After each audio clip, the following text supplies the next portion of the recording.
Bienvenidos amigos de Un Minuto con las Artes a este programa especial desde la Galería Carmen Araujo con Carmen Araujo y Hola. también con Octavio Russo y con Vasco Cinetar, testimonios de Santiago Poli y de Samuel Baroni. Bueno, porque estamos muy contentos celebrando el remontaje del Paquete Erótico, esa exposición que en el año 80-81 dio tanto de qué hablar y que sigue dando mucho de qué hablar a los caraqueños en vista del éxito de público que ha tenido y bueno, de una u otra señora que ha salido escandalizada, horrorizada o ruborizada por lo que aquí ha visto. Quiere decir que el mensaje sigue potente, sigue latente y es necesario hacer una revisión de este evento tan importante en la trayectoria de las artes visuales venezolanas. El crítico Luis Lozada Sucre decía en la época, bueno, que esta exposición desplegó, y lo cito, toda la mitología libidinosa venezolana. Fue una exposición que arrancó a finales del año 1980 en los altos de la Sala Ocre, un espacio expositivo muy poco convencional, por lo pequeño, por lo poco práctico tal vez. Bueno, pero digamos falencias que supieron motorizar, capitalizar los organizadores del evento para lograr un ambiente más fogoso y cálido según lo querían, dado el contexto, el contenido de la muestra. Fue un trabajo colectivo, y eso me gustaría señalarlo, sin énfasis en las individualidades, en el que participaron pintores, escultores, poetas, abogados, músicos, diseñadores, fotógrafos, etcétera. Fue una exposición montada por artistas, por intelectuales, por escritores, y aunque muchos la juzgaron una broma, bueno, fue una broma muy seria, como es toda broma, ¿no? Juan Carlos Palenzuela, que también fue animador de esta exposición, también de gran crítico de arte venezolano, señalaba que el erotismo fue abordado en todas sus facetas por un grupo de 118 sesudos investigadores del Eros Nacional, como nunca antes se había hecho en el país y posiblemente en el continente. La exposición estuvo dedicada a tres grandes pornógrafos o erotólogos de nuestro país, José Óscar Ochoa, el padre Carlos Borges, el terrible padre Carlos Borges, y el no menos terrible Alberto Brandt. Ujú. Bueno, una idea de Víctor Hugo Irazábal, hay quien decirlo, a quien va dedicado este programa. Y bueno, los paqueteros tenían un sólido organigrama. Víctor Hugo era el coordinador general, Vasco y Octavio, por ejemplo, eran miembros del equipo de coordinación. El asesor jurídico fue nada más y nada menos que Dencil Romero, Sí. imagínate tú. El diseño del afiche corrió por cuenta de Santiago Paul. Tenemos un testimonio eh, importantísimo y muy gracioso de cómo se gestó este afiche, que verán también en nuestro programa.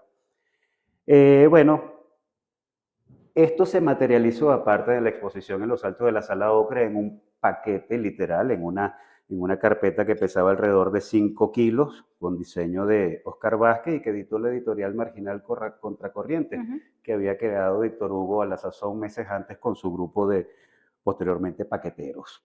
Tenía un costo de 350 bolívares y pesaba 5 kilos, y bueno, ese contenido y de ese paquete es lo que estamos viendo en estas paredes y es a lo que vamos a dedicar nuestro programa de hoy, en vista de que hay muy poca información en Internet de este suceso, y digo suceso porque en la época lo fue, hubo mucha polémica de prensa, muchos dimes y diretes, entonces creo oportuno, beneficio de inventario, eh, eh, bueno, contribuir con un testimonio en la medida de lo posible robusto a este evento que fue el paquete erótico, y también para corresponder un poco la generosidad con que Carmen Araujo ha remontado este paquete, trabajando con estos amigos maravillosos y Sí, sí. terribles como Vasco, Octavio y Víctor Hugo. A Carmen, bueno, la conocemos todos los caraqueños y todos los venezolanos sensibles a la cultura por el trabajo maravilloso que ha hecho en estos últimos años, es una galerista entusiasta, y cuando Carmen trabajaba en la Galería de Arte Nacional en los años 90, se enteró de la existencia del paquete erótico, y desde entonces Carmen empezó a tener sus fantasías eróticas de verlo expuesto en algún momento lo más completo posible. Y bueno, vamos a comenzar nuestra conversación con Carmen, a quien tenemos que liberar después para que siga con sus labores de galerista y nos permita seguir viendo estas maravillas, Claro. preguntándole a Carmen, bueno, como a la apasionada del arte y a la galerista también su interés por esta muestra, cómo llegas al paquete erótico, qué tan compleja fue su materialización, porque una galería privada se da el lujo de montar una muestra que en principio no es comercial o vendible. Cuéntanos, querida Carmen, bienvenida y gracias Hola, por recibirnos. no, gracias a ustedes por estar acá, de verdad que es un lujo para la galería contar con un apoyo como el de ustedes, ¿no?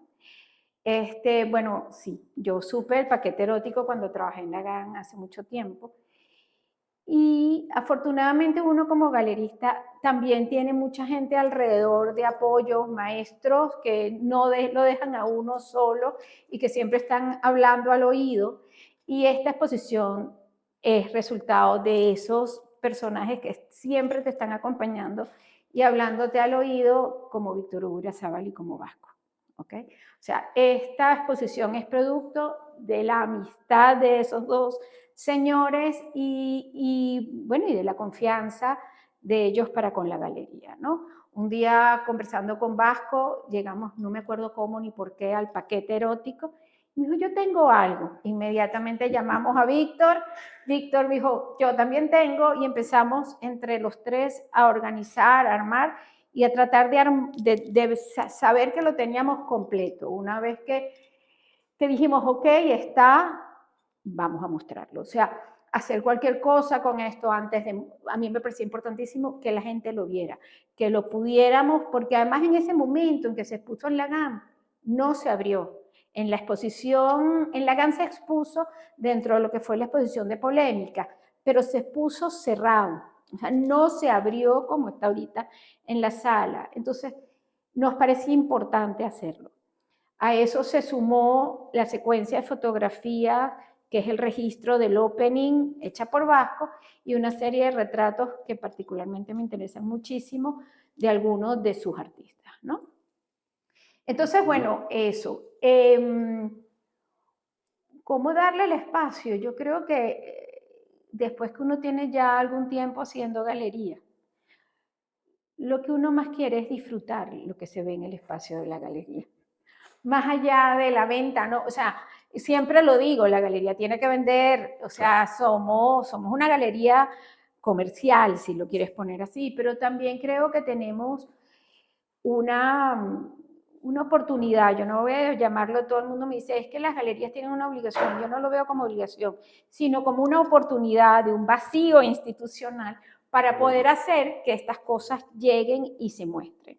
Entonces tú dices, bueno, si tengo esta oportunidad, pues la aprovecho y vamos a gozarnos montando esta exposición y lo ves en la reacción del público, el agradecimiento de poder ver este tipo de obras que además pueden ser referencia. A mí me interesaba mostrar lo que es una obra colectiva. O sea, el paquete fue un ejercicio colectivo maravilloso y hoy en día eso no lo vemos así, no hay instituciones que de repente apoyen esos hechos.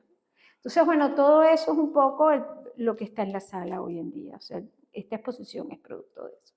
Y el montaje, Carmen, ¿cómo se concibió? ¿Cuál fue el aporte de Ricardo Báez, que también está detrás de esto? El montaje, bueno, teníamos que hacerlo con los recursos que teníamos. Esa es la nueva pauta de la museografía contemporánea. Trabajemos con las posibilidades que tenemos. Todo era recurso que estaba aquí en la galería. Y cuando dijimos cómo montamos esto, cómo lo organizamos, con Ricardo en sala dijimos que esto corra de la manera más fluida posible. Y eso es lo que hay. Fue un ejercicio que se hizo estando en sala, montando, las decisiones son las mínimas posibles. Yo siempre creo que cuando uno va a montar, va a hacer museografía, tomar las mínimas decisiones posibles que funcionen siempre te ayuda a levantar el proyecto bien. Aquí se tomaron las mínimas decisiones posibles, los recursos que tenía la galería para poder trabajar y así se hizo la exposición. Esa es la pauta museográfica que hay. Siempre, bueno, el equipo de montaje, Ricardo y yo organizando un poco la secuencia, los colores, pero eso fue lo que se buscó, algo como un ejercicio muy sencillo. ¿Cómo sentiste tú esta muestra 45 años después? ¿Está envejecida? ¿Sigue vigente? La reacción del público, hay cierta pacatería con lo que está viendo, se ruborizan, se escandalizan, se solidarizan, palidece esto con lo que estamos viendo en redes sociales, la manera como se trata el erotismo hoy en día. Mira, lo primero, la afluencia de público ha sido impresionante. O sea, tenemos desde que se inauguró el paquete recibiendo público de manera constante en la galería, tantos días de semana, porque uno dice, bueno, a lo mejor el fin de semana no, esto ha sido constante. Y ha sido, yo no digo, yo no creo que la gente se ruboriza, yo no, porque es que yo cuando tú te acercas a ver la muestra, a leer los textos con calma, a ver la gráfica, terminas fascinado con un ejercicio que lo abordó de todos los puntos de vista el erotismo. Entonces, creo que la gente más que ruborizado, más que sale impresionado con el alcance que puede tener el proyecto o que tuvo el paquete. La participación de Víctor Hugo Irazábal en este proyecto 45 años después. Ay, Víctor siempre, bueno, primero que Víctor es un gran amigo, entonces lo tuvimos muy cerca, fue su lema también, son unos personajes de archivo maravillosos, entonces, bueno, fue muy fácil porque tanto Vasco como Víctor estuvieron al pie del cañón en todo el proceso, entonces eso te hace a ti, que eres lo que lo estás poniendo en escena, mucho más fácil. Si tienes a los dos siempre Los atrás, speakers, sí. explicando, diciendo, reorganizando. Fue fácil el proceso del paquete erótico. Fue difícil el unir todo y entender lo que teníamos y que tratar de que no faltaran. Pero fue fácil el momento de que todo eso estaba ya estructurado, organizado, ponerlo en sala. Fue muy fácil. Bien, bueno, después de este proceso fácil de montaje, después de escuchar Exacto. a la galerista, a nuestra querida amiga Carmen Araujo, a quien agradecemos, bueno, vamos a sentarnos con dos de los protagonistas y coordinadores de este paquete para que nos eroticen con su verbo, entonces. Yo los dejo con ellos dos, que además seguro las historias de ellos van a ser infinitamente más interesantes. Seguro que ¿Ok? sí. Muchas gracias, Gracias. querida Carmen.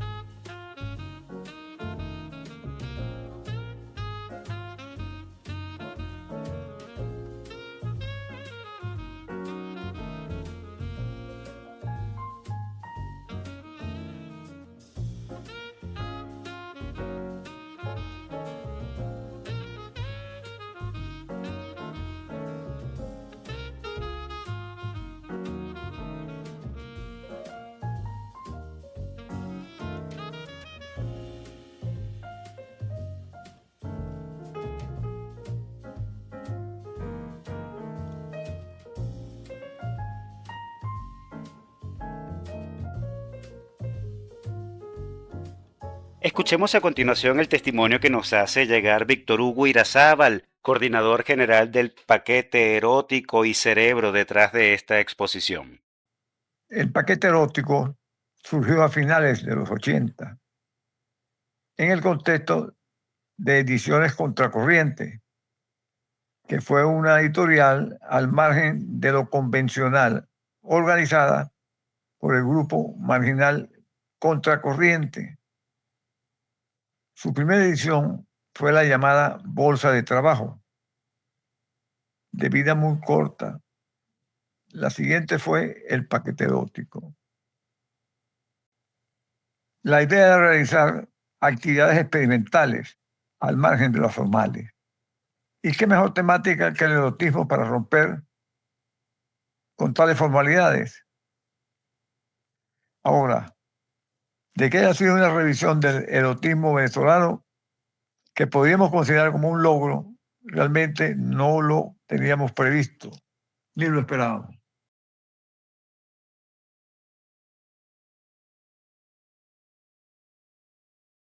Se presentaron varios desafíos logísticos. Uno de ellos fue el económico, porque había que multigrafiar una gran cantidad de material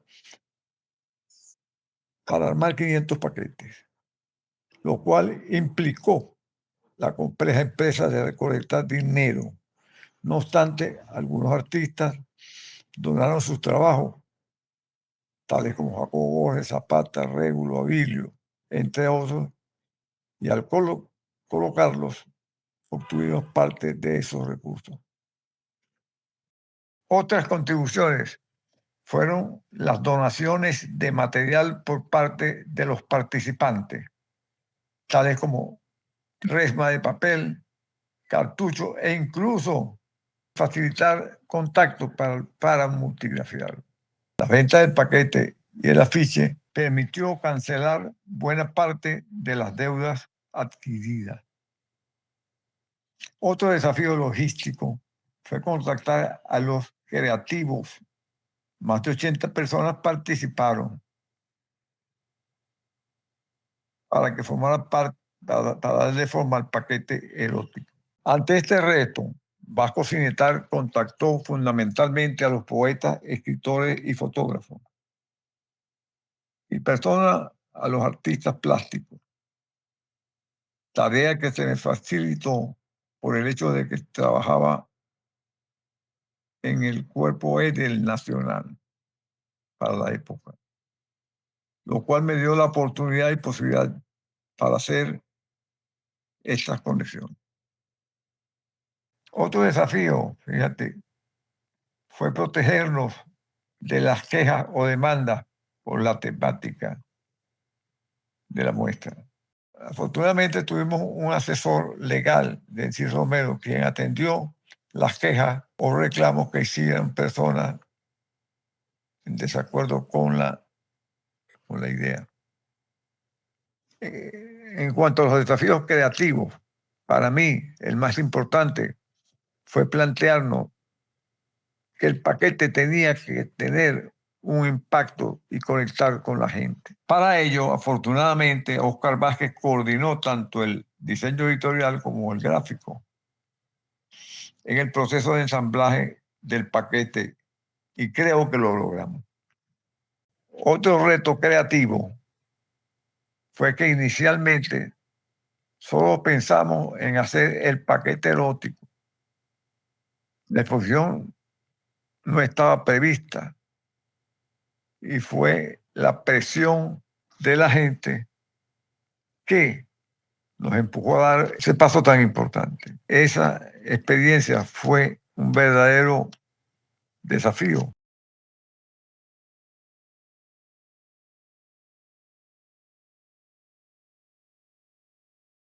Descubrimos que la sexualidad del venezolano transcurre desde lo más elemental e incluso prosaico hasta lo más exquisito, es decir, desde lo más pornográfico a lo más erótico.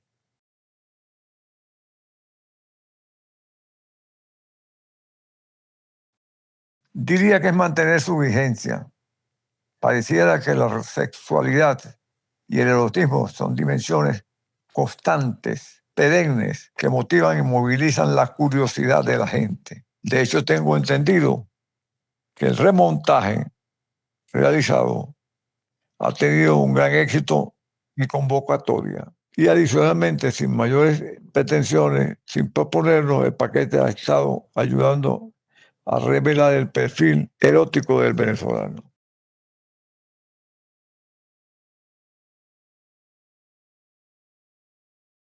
Creo que un salto en el desarrollo lineal de las exposiciones convencionales de la época. Bien, continuamos entonces nuestra conversación sobre el paquete erótico con nuestros siguientes invitados de la mañana de hoy, Vasco Cinetar y Octavio Russo. Bueno, todos conocemos a Vasco, ese maravilloso fotógrafo, gerente y animador cultural entusiasta como pocos. Son célebres, sabemos sus fotografías de retratos al espejo con personajes relevantes de la literatura y de las artes. Y bueno, sabemos también que Vasco en la actualidad es el director curador del Archivo de Fotografía Urbana en la ciudad de Caracas. Es un empecinado promotor cultural, como les digo, responsable en parte, como nos lo señaló Carmen Araujo, de que hoy estemos viendo de nuevo el paquete erótico. Y estamos también con Octavio Russo, un artista visual, uno de nuestros valiosos artistas pensadores, cosa rara y escasa, que procura ver el revés de las cosas a través de meditadas lecturas y de detenidas reflexiones. Octavio es un archivo viviente. Mucho del sustrato del material crítico que hemos empleado para esta entrevista se lo debemos a la generosidad de Octavio y su completísimo archivo. Y también es un muy querido amigo, animador incansable también del paquete erótico. Vasco y Octavio fueron miembros del equipo de coordinación en este organigrama tan serio que tenía el paquete, y con ellos vamos a conversar ya, bueno, directamente de sus experiencias en aquel episodio del año 80-81. Me gustaría arrancar con un antecedente inmediato que tal vez Octavio nos podría dar luces. Señalar primero el carácter grupal de la propuesta, de esa propuesta original concebida por Víctor Hugo Irazábal, por Octavio Russo y por Antonio Lazo, quienes luego la amplían hasta hacerla colectiva y dar lugar a la creación de una obra en conjunto como la que estamos viendo.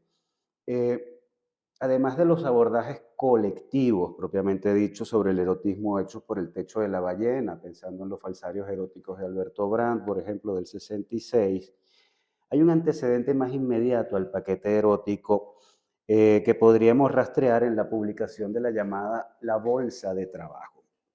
En el año 79, Víctor Hugo Irazábal, junto con Aníbal Ortiz Pozo, Octavio Russo y Gilberto Ramírez, participaron en el 37º Salón de Artes Visuales de Arturo Michelena en Valencia, y en ese mismo evento, de una manera tremendista, editan y reparten La Bolsa de Trabajo, una publicación de 500 ejemplares que contenía dibujos, historietas, documentos irónicos y satíricos, donde se criticaba el propio evento del Salón Michelena y se invitaba a un diálogo. En la edición de La Bolsa de Trabajo, por ejemplo, del 4 de septiembre del 79, leemos esta especie de declaratoria de principios, que dice que esta bolsa dará cabida a todas aquellas expresiones que por razones políticas, morales o de mercado hayan sido censuradas o limitadas en su circulación. Esta bolsa aparece ante la necesidad de buscar nuevas vías para la difusión y confrontación de las propuestas de imágenes. Bueno, creo que es evidente que aquí hay un antecedente inmediato, sobre todo por la manera colectiva y los temas que tocan lo moral, lo político en esta bolsa de trabajo. Me gustaría entonces con Octavio, que fue un animador de este proyecto previo, que nos hablaras de este antecedente y del ánimo en general del contexto político venezolano de esos años 79-80. Sí, gracias, Álvaro. Bienvenido.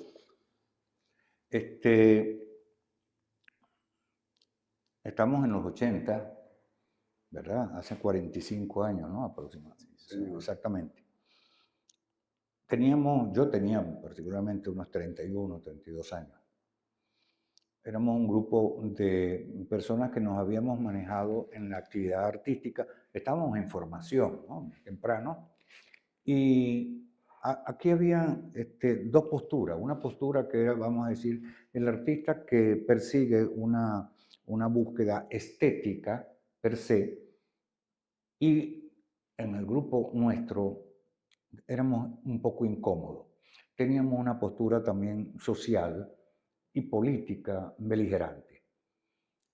Nosotros, aparte de buscarnos, de ir buscando el lenguaje que le correspondiera a cada uno de nosotros, nos unía Víctor Hugo a través del Nacional, porque él era director de la página de diseño del cuerpo cultural del Nacional, cuerpo extraordinario. Ahí convergíamos un grupo de ilustradores, Lazo, yo también fui invitado a participar como ilustrador de ese cuerpo, entre otros, y a partir de allí se empieza a establecer una gran camaradería. Víctor Hugo siempre es una persona que tiende a generar proyectos, generar actividades. Cuando se planteó yo si mal no recuerdo, estábamos sentados en la Plaza Venezuela, un cafetín que ahí había donde está la obra de Soto, ¿verdad? Nos sentamos como a las 6 de la mañana en ese café a esperar que abrieran el café, y mientras tanto escribíamos, proponíamos cosas. Venía ya el Salón Michelena y se le ocurre a Víctor, a mí no se me ocurren estas cosas, se le ocurre a Víctor hacer intervenir en el Salón Michelena, en el cual participábamos además, como artistas, pintores, etcétera, intervenir con una postura de un humor, vamos a decir, cáustico, un humor beligerante, ¿no? Y un humor estético como postura. Pues hicimos la bolsa de trabajo y eso fue una cosa interesantísima, porque nosotros financiábamos todos esos impresos en una imprentica rápida que se llamaba Rapid Print, y por un módico monto, pues uno podía imprimir 500, 300 papeles muy económicos. Y allí empezábamos a construir esto. De ahí surgió la bolsa del trabajo, que fue repartida en la inauguración del Michelena. Eso nos trajo cierta, vamos a decir, censura por parte estaba Roberto Guevara, que parece se aludía allí, él se sentía aludido, puesto que había una viñeta de Ripley que decía que apareció un hombre montado en un camello a todo galope, y entonces la leyenda del camello decía: un famoso crítico de arte en un arrebato erótico le otorgó el premio nacional, el premio Michelena a su camello. Y entonces eso nos trajo una consecuencia, pues, que durante décadas fuimos estigmatizados como gente revoltosa. Yo no sé si Vasco se acuerda de aquella exposición Mamita, tápame que tengo frío, Sí. que también fue otra cosa explosiva. Creo que Habla de estaba, eso. no, pero no la tengo visible. Ajá. Creo que estaba allí Rubén Monasterio. Estuvo, no, en Mamita, tápame que tengo frío, el afiche también es de Santiago Pol, y Óscar Vázquez presenta a un cadáver colgado. Fue una exposición bastante también que golpeaba, ¿no? a la estética, el estatus de la estética dominante, y simultáneamente creo que coincide con la exposición de Le Parc o la exposición de Dalí, de las joyas de Dalí. Entonces es una cosa totalmente opuesta. Y en esa menciono esta exposición Mamita, tápame, porque es un antecedente también muy importante. En esa época, paradójicamente, se dan una serie de expresiones de vanguardia y políticamente de crítica, cosa que hoy uno no ve.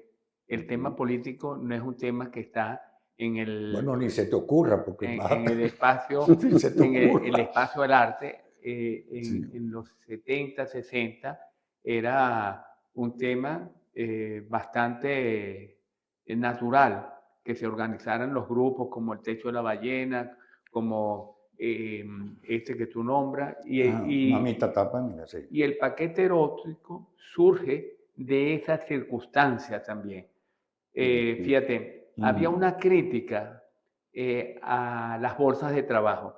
Paradójicamente, fíjate, la democracia venezolana, con sus instituciones culturales, empiezan a transferir recursos al mundo de las artes y la cultura, Sí. y crea la bolsa de trabajo. ¿Me entiendes? Como figura. Como pues, figura, Era pero un emolumento, vamos a decir, modesto, pero oye, ayudaba pero mucho. fíjate, era una política de Estado, ¿no? de Estado, Cultural. pero Inclusiva. importante, inclusiva. Ujú. Pero en la cultura de los artistas de izquierda había siempre la necesidad de ir a contracorriente Claro. y de criticar eso. Entonces surge esta primera experiencia en relación al Salón Michelena, y el papel literario era un punto de reunión. Allí se reunía la cultura, desde los grandes escritores como Juan Liscano hasta los jóvenes escritores y los ilustradores y los artistas. O sea, el papel literario era la academia. O sea, salir en el papel literario Te consagraba ya. bueno, es muy interesante. cuando la gente salía en el papel literario. Aunque sea con Ah, un dibujito. Sí, había celebración en Sabana Grande. Gran Entraban, sí, Café. Sí. iban al Gran Café o al Chicken Bar o a la Vesuviana Sí. y bueno, Hacía salía en el falta esa papel excusa. literario. Sí, era. Entonces, empezamos a carburar, a pensar en términos de lo que fue la experiencia de la bolsa de trabajo y estábamos sentados, Víctor Hugo, yo, creo que Octavio también. Es que Víctor Hugo no iba si yo no iba. Claro, ¿no? Eran pareja ustedes en esa época. Éramos pareja, sí. Es que Víctor Hugo no sabía manejar, entonces del silencio para acá, donde él vivía, le costaba mucho, yo tenía que pasarlo buscando. Entonces, fíjate, bueno, había la idea de hacer una bolsa con el tema de lo erótico. Y entonces en la conversación yo me acordé de una expresión muy común aquí en la sociedad venezolana, que era el paquete chileno.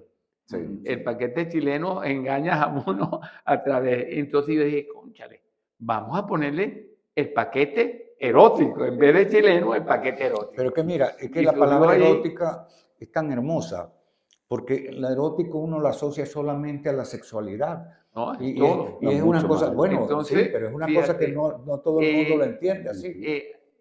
Apareció el nombre y a partir de eso, bueno, fue torrencial. El papel literario Sí, el del entusiasmo Nacional que se generó. convirtió en un punto de encuentro de las artes visuales y de la literatura. No Entonces, solo hasta el performance, de bueno, todo, o todas sea, las artes fíjate, visuales, la literatura. fíjate, y fue un evento marginal en el buen sentido de la palabra, que no fue un evento Oficial. motivado por las instituciones. No, Transgresor. transgresor. Pero bueno, que ahí participara gente que ya era mayor, como Rubén Monasterio, Juan Liscano, creo que Jacobo Borges, en fin, Cadena. Rafael Cadena. Entonces, bueno, fue un momento estelar. Y bueno, el gran motor de eso fue Víctor Hugo Irarrázaval. O sea, Víctor creó la plataforma de encuentro, porque todas las semanas nos reuníamos, pero la gente pasaba por allá. Era extraordinario, porque tú estabas allá y pasaba Salvador Garmendia, sí. y pasaba fulano de tal. ¿Recuerdas aquel local en la avenida Lecuna, un local en el edificio profesional del centro, a un piso, no sé, que nos daban de noche, teníamos reuniones allí? Bueno, porque ¿Tú lo ahí recuerdas? estaba la escuela de arte, o sea, era un circuito también, estaban los museos y estaba la escuela Cristóbal Rojas. Estoy hablando un poquito más hacia arriba, hacia el centro. Sí, pero esa Viniendo de allá era para una acá. zona. Claro, era nuestra zona de pateaderos. No, fue una experiencia. Lo interesante que yo veo, y después de tantos años, han pasado muchos años ya, 42 años. No, 45. 45 años, perdón. Entonces, revisando esto porque uno guardó ese evento y lo cerró. Yo siento que Víctor Hugo siempre estuvo pendiente de darle una importancia, de rescatar eso como un evento importante en nuestra actividad como artista.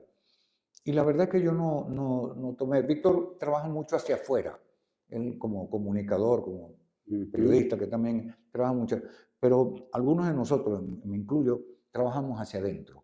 Entonces yo tenía otra lectura del paquete, pero viéndolo en esta posición, me parece muy bien el carácter, digamos, de informal, que si bien es cierto, no es nada para mí novedoso, pero tiene ese carácter subversivo del montaje, de la instalación, Y fíjate irreverente. una cosa, Octavio, este material es de una importancia capital para los estudios sociológicos de la sociedad Y venezolana. políticos. Y políticos, porque esto da testimonio de una sensibilidad, de una estética, de cómo se veía el cuerpo, el erotismo. Ujú. Entonces, fíjate, cuando tú ves esto,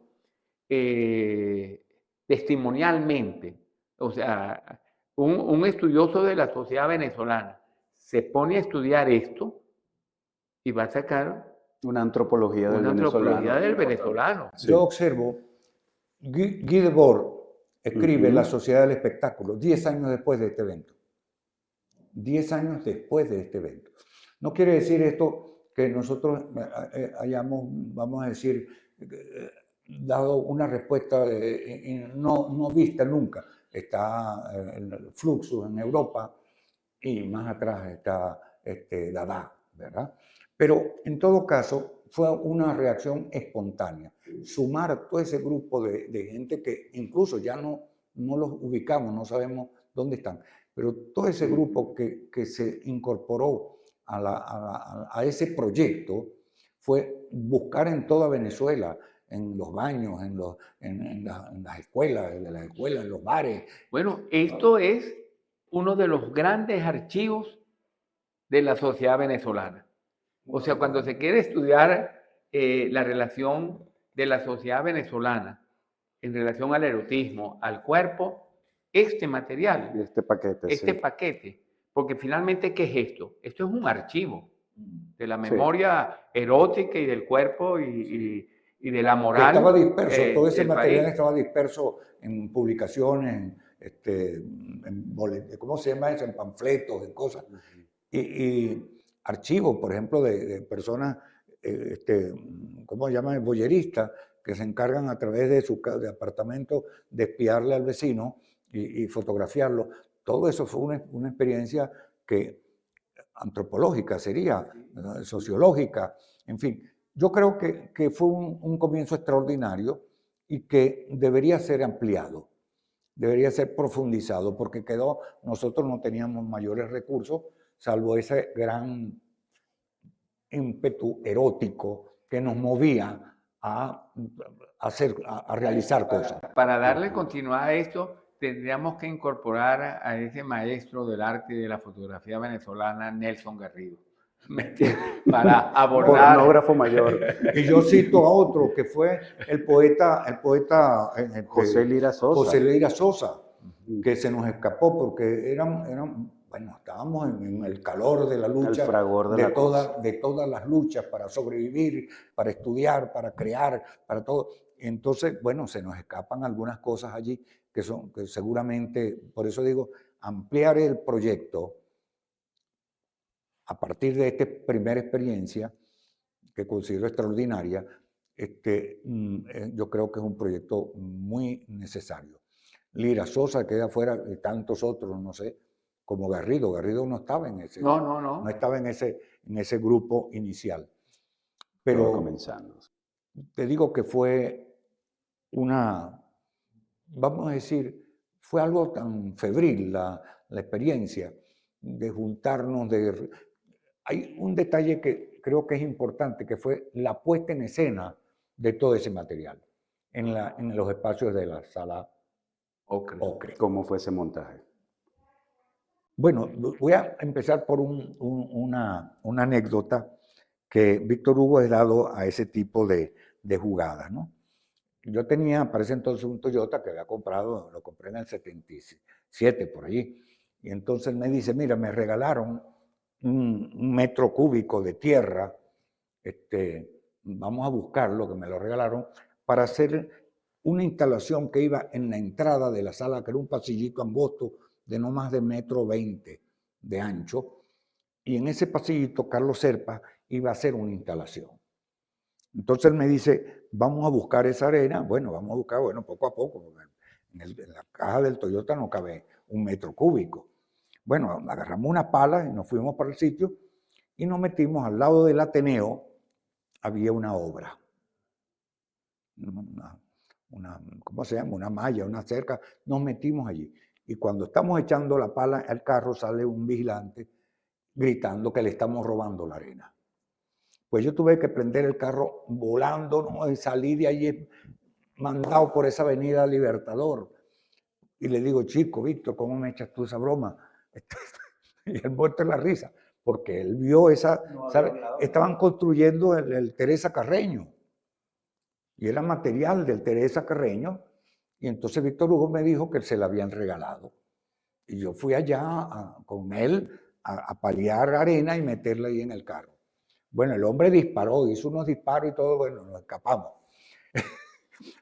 Así, eso para hacerle la instalación a la obra que iba a hacer Serpa, que era como un cementerio, y llevaba pura arena en el pasillo. Bueno, desde eso hasta limpiar esa galería que estaba en el peor estado, pintarla, todo eso fue un proceso muy, muy laborioso y muy entusiasta también. Por eso vemos allí a uno de nuestros compañeros, a Guillermo Agdala, en esta foto, lo vemos que se está bañando allí, porque eso No, ese ese Vilela. Vilera. Vilela. Aquella foto, ahí hay una foto como referencia que pienso yo que es importante, la primera, porque es la foto en el comando general del paquete erótico, que es en el papel En el literario. literario. Entonces allí está El cuartel general.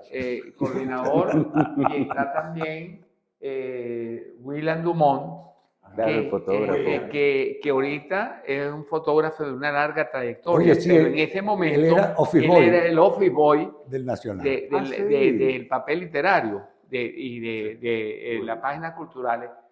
Ese es un inciso que voy a hacer.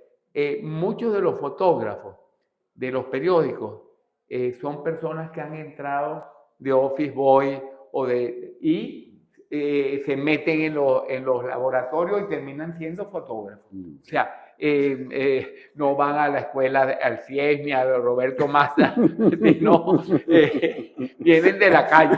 ¿Ah? Hacen oficio haciendo, Sí. pues.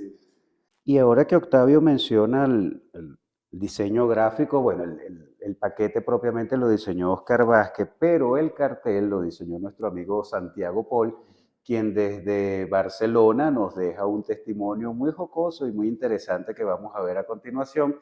Y también vamos a ver a continuación el testimonio que nos deja nuestro amigo Samuel Baroni, memorioso y entusiasta como es de aquellos años.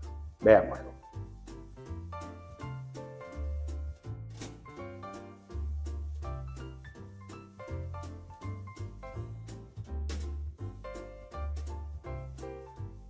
Bueno, te cuento que el día de inauguración, después de las expectativas que crearon nuestros amigos periodistas, los jefes de las páginas de arte, con la participación, entre otros, de Juan Carlos Palenzuela, que fue intelectualmente muy importante pues, en la concepción e implementación del paquete erótico, el día de la inauguración hubo mucha gente. El problema fue que al día siguiente el público desapareció. Entonces un grupo de los que formamos parte del paquete erótico nos reunimos y dijimos, bueno, ¿qué podemos hacer nosotros para que venga la gente? Y decidimos escribir un artículo contra nosotros mismos. Es decir, era propaganda negra. Nos echamos basura y mierda, como tú no tienes idea, a tal punto que yo mismo dije, y ese pornógrafo de Santiago Pol que hizo yo mismo lo había escrito contra mí mismo. Mira, el efecto fue increíble. La mejor propaganda a veces es hacerla en contra. Y después que publicamos, eso que fue apenas fueron 2 columnas por 12 centímetros de contrainformación, diría yo. Y el efecto fue maravilloso y volvimos a retomar el público que se había perdido. Porque no hay mayor curiosidad que para la gente lo negativo, aun cuando el paquete erótico ya de por sí era tremendo lo que se estaba planteando allí, pero a la gente, el público, realmente es sadomasoquista y realmente les gusta mucho cuando tienes una propaganda en contra. Ya te digo, antes de la exposición nosotros podíamos llenar, y si alguien hace la investigación hemerográfica, lo que te estoy comentando, podría averiguar que hace 45 años atrás, los domingos previos a la inauguración de la exposición, eran páginas enteras de promoción del paquete erótico. Pero pudo más 20 centímetros por 2 columnas en contra que todas las páginas a favor de la gente que nos alababa y que ponderaba lo que era el paquete erótico. Yo quería comentarte eso porque es algo que nunca se dijo. Yo quería comentarte en mi experiencia personal varias anécdotas que tienen que ver con lo que fue mi trabajo. Mi trabajo fue prácticamente hacer el cartel. Yo me comprometí a hacer el cartel. Es más, ese cartel lo pagué yo. A mí nadie me dio dinero ni nadie me aportó nada para eso. El paquete erótico no tenía dinero para eso. Y yo me decidí, hablando con los impresores, y asumir el costo de todo eso. Te participo que no vendí ni un solo cartel. Eso fue la terrible realidad. ¿Por qué? Porque por lo agresivo del tema, las mujeres no querían comprar ese cartel. ¿Quién iba a comprar un cartel con un falo que medía 60 centímetros? Y en cuanto a los hombres, menos que menos. ¿Qué hombre quería comprar un cartel donde realmente la figura central era el lápiz falo? Pero bueno, la cuestión es que yo asumí ese reto y la gente me han dicho, pasados los años, dice, pero bueno, ¿por qué tú fuiste tan agresivo con este tema? Y yo decía que había una explicación muy sencilla. Se trataba de una exposición erótica y que como tal tenía que hacer una imagen que realmente la sintetizara. Me podrás decir, pasados los años, que era una visión machista del erotismo. Y yo creo que sí, sin duda era una visión machista porque ahí se está ponderando el falo como elemento fundamental del erotismo y en detrimento pues, de lo que serían los genitales femeninos. Pero, desde luego, yo tenía que hacer una síntesis que fuera provocativa. En mi caso, era una síntesis entre un falo y un lápiz gigantesco. Te cuento cómo fue el procedimiento. Por supuesto, eso se me ocurrió a mí. Yo a partir de mi miembro hice dibujos y Adolfo Medina, un amigo artesano, tallista, lo talló bajo mis instrucciones. Y viendo los dibujos que yo había hecho del mío. Bueno, te voy a contar una primera historia que es absolutamente cierta y tan cierta es que te estoy hablando en el comedor de mi casa y aquí está mi esposa muy cerca de mí que me guardaría de mentir en lo que te voy a decir. Y esta historia que te voy a contar es absolutamente cierta. Yo estaba, eh, ya había hecho la escultura en madera de pino del lápiz y el falo y me llegó la hora de pintarlo.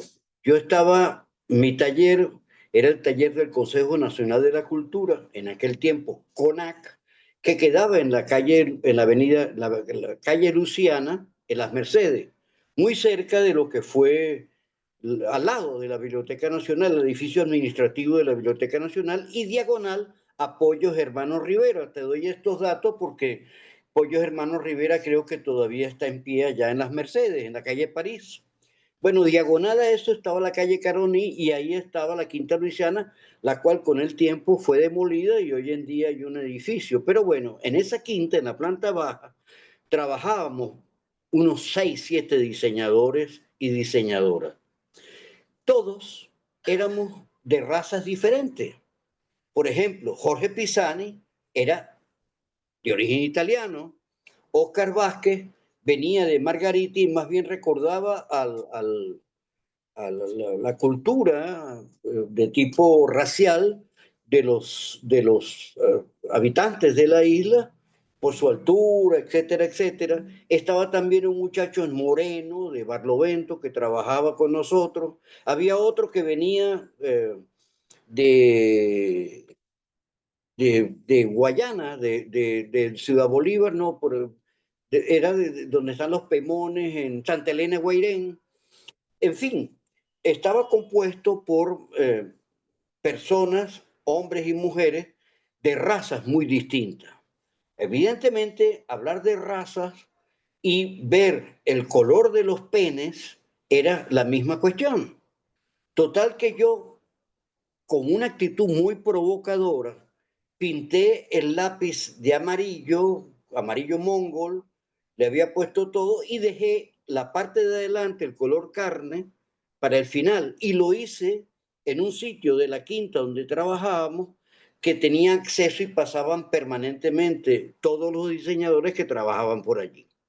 Yo lo pinté con pintura de automóvil, que es a base de thinner, un acrílico a base de thinner, no es de agua, sino de thinner, la misma que se utiliza para pintar los capós y la pintura de los carros, una pintura muy permanente y muy tóxica y verdaderamente inflamable y poderosa a nivel nasal por el thinner. Yo con el aerógrafo iba pintando el lápiz. Bueno, el lápiz no, el lápiz estaba pintado y ahí nadie dijo nada, porque un lápiz mongol es amarillo mongol y se acabó y no había discusión. El problema era con el color de la piel del falo. Entonces, cuando estaba pintando, pasaba, por ejemplo, el negro y decía, coño, pero chico, eso está muy muerto, ¿vale? Esto parece, está muy pálido, eso no es así. Ponle negro. Le ponía negro a la pintura, pintaba y entonces pasaba otro y decía, coño, chico, pero eso parece una morcilla, ¿vale? Eso no son así, tienen otro color. En fin, todos los que pasaban hablaban del color del pene por el color de ellos. Yo hago un paréntesis para recordarte algo que los hombres tenemos como costumbre cuando vamos a un urinario público. Nunca nos miramos el pene unos a otros. Siempre miramos al techo, miramos por otro lado, por cuestiones obvias. Y por supuesto, claro, el color de un pene no era un color universal. Total que se armó una discusión y cada vez que pasaba uno yo cambiaba el color del aerógrafo por el color que más o menos me sugerían y no nos poníamos de acuerdo. Al final de todo eso llegó Jorge Pisani, se sacó el suyo, lo puso en la mesa y ese fue el color que le puse y se acabó la discusión. Así fue la historia, tal como te la estoy contando, así fue de verdadera lo que pasó con la pintura del lápiz falo del cartel del paquete erótico.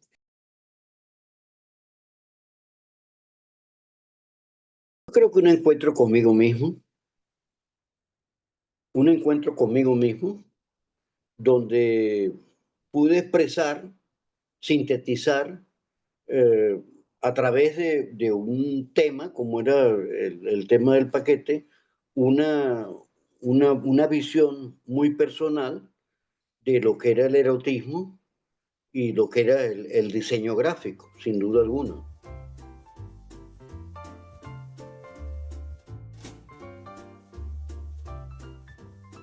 Para mí era profundamente emocionante, chico, salir de San Antonio los viernes pidiendo colita, ¿ok? Pidiendo colita para poder llegar al Nacional, ¿verdad? Temprano en la mañana, donde nos reuníamos todos, porque ahí era una fauna, chico, eso era impresionante. Nos reuníamos para la realización de las ilustraciones para la, ¿cómo se llama? Ya te cuento, el papel literario. Estamos hablando de los años 70.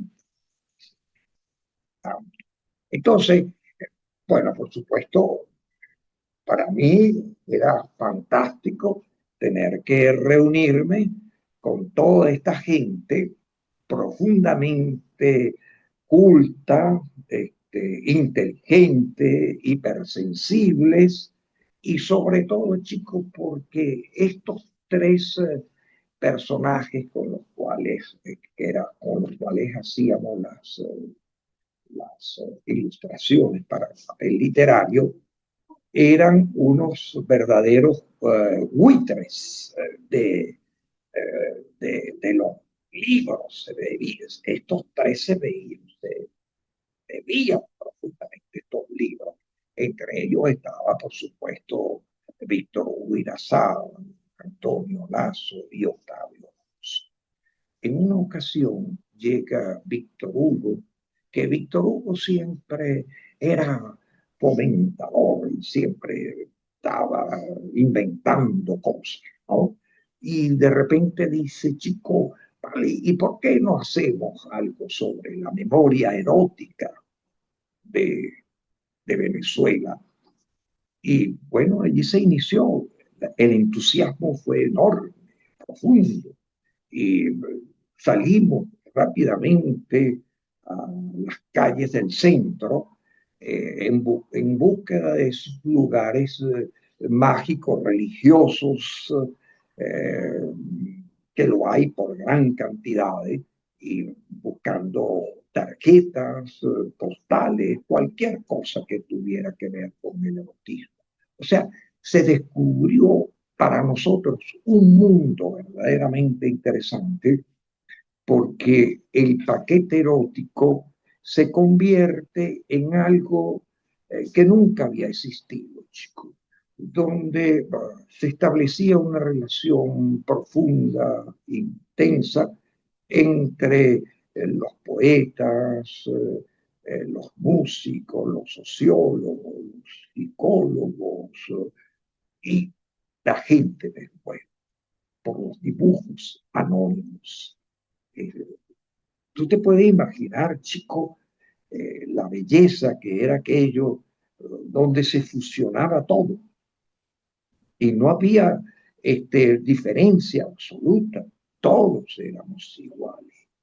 Bellísimo. Ese logro de Víctor Hugo es verdaderamente fantástico. Y no solamente, como te decía al principio, no solamente en eso, sino en las grandes y profundas ocurrencias que siempre tenía. Porque, a ver, era un tiempo de pasiones, chico, un tiempo de grandes, inmensas emociones entre todos. Gracias a todos aquellos que participaron, porque me enseñaron muchísimo. Aprendí mucho de todos ellos,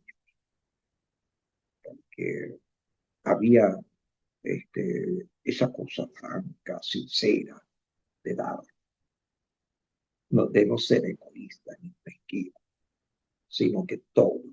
Y en balde tú puedes ver, chico, que Víctor Hugo Irazaba fue un extraordinario docente, maravilloso docente, y lo sigue siendo, porque cuando un joven lo interroga, Víctor le habla con franqueza, con sinceridad, sin ocultar absolutamente nada. Lo mismo que lo es el Octavio, lo mismo es Antonio Paso. Entonces, wow, qué enorme lección de vida, chicos. Esa cercanía tan extraordinaria, ese, eh, oye, esa camaradería tan bella. Nunca en la historia de la Venezuela actual se dio a cabo una extraordinaria muestra de entusiasmo y de valoración sobre lo nuestro, sobre lo erótico nuestro, porque el venezolano en sí es un ser erótico por naturaleza.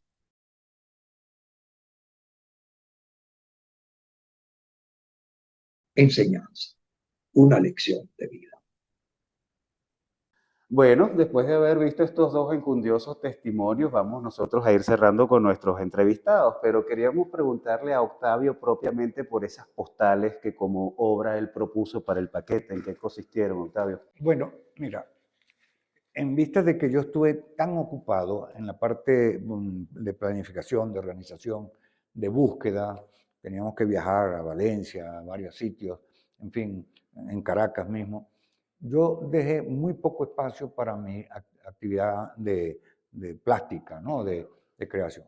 Salvo esas postales que se hicieron, creo que hubo una donación de una imprenta, tal vez a cambio de un diseño que se le hiciera por el grupo de nuestro, y se imprimieron esas postales juntos con las de Víctor Hugo. Yo tuve que hacerles un poco a la carrera.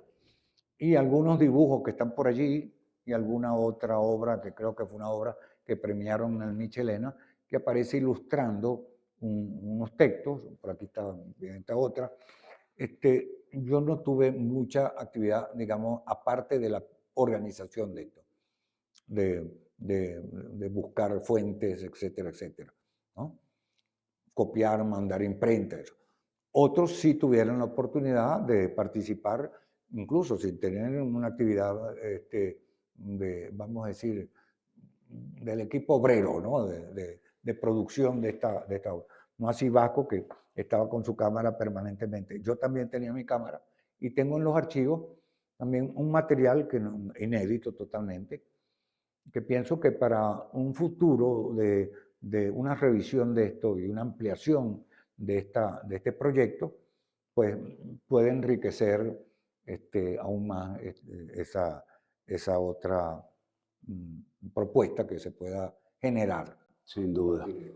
Vasco, ¿y tus fotos? Esta foto de Rómpase en caso de Bueno, emergencia. fíjate, es una gran experiencia para mí y, o sea, para todos nosotros, cómo lo que uno hace en una determinada época, si lo hace con un sentido obsesivo, o sea, conceptual, independientemente que en el momento lo No que lo hay es veas, una pues. intuición. Ujú. Este trabajo ahora es parte de un trabajo contemporáneo que vengo realizando a partir de mis archivos, que se llama Performance para el fotógrafo. Son acciones como esta, de esta ventana, que yo armé una puesta en escena y los puse a hacer un performance. Pero todavía pasaron los años y finalmente logró establecerse el concepto que los recibe, que es el performance para el fotógrafo. Entonces yo tengo esta serie que es parte de ese proyecto. Hay otras fotos en otras circunstancias donde está Claudio Perna haciendo performance para mí, Diego Barbosa, Antonieta Sosa, en fin. El archivo es una experiencia maravillosa y verlo y volverlo a ver. Y a partir de eso uno se descubre a sí mismo y descubre la obra. Qué maravilla, ¿ah? Qué maravilla. Bueno, bien, de esta manera llegamos al final de una intensa y profunda introducción a la pornografía nacional y al mismo tiempo una experiencia sumamente excitante, como dijo Rubén Monasterios en su momento. No me queda más que agradecerle a los queridos amigos y maestros Vasco y Octavio Gracias. por habernos acompañado, por haberles dado mayor profundidad a esta exposición desde su verbo, desde sus recuerdos, desde su memoria, e invitar al público a que se acerquen a la Galería Carmen Araujo a ver esta muestra y también para que disfruten de los maravillosos espacios de la Hacienda La Trinidad Parque Cultural, a quienes agradecemos por habernos dejado grabar este programa en tan bellos lugares. Un Bajo. paréntesis. A ver, antes de irnos. Quiero darle las gracias a un personaje extraordinario como Carmen Araujo, porque hacer esta exposición, que no es una exposición de galería, es una exposición de museo. Sí. ¿Me entiendes? Implica tener una conciencia de país y de cultura sumamente fina. Y por eso estamos nosotros aquí hoy retribuyéndole ese gesto generoso de Carmen en esta exposición con esta pequeña conversación, contribuyendo a apalancar su trabajo sólido. Bueno, queridos amigos, nos vemos en una próxima conversa con los artistas desde su canal de YouTube de Un Minuto con las Artes. Hasta la próxima.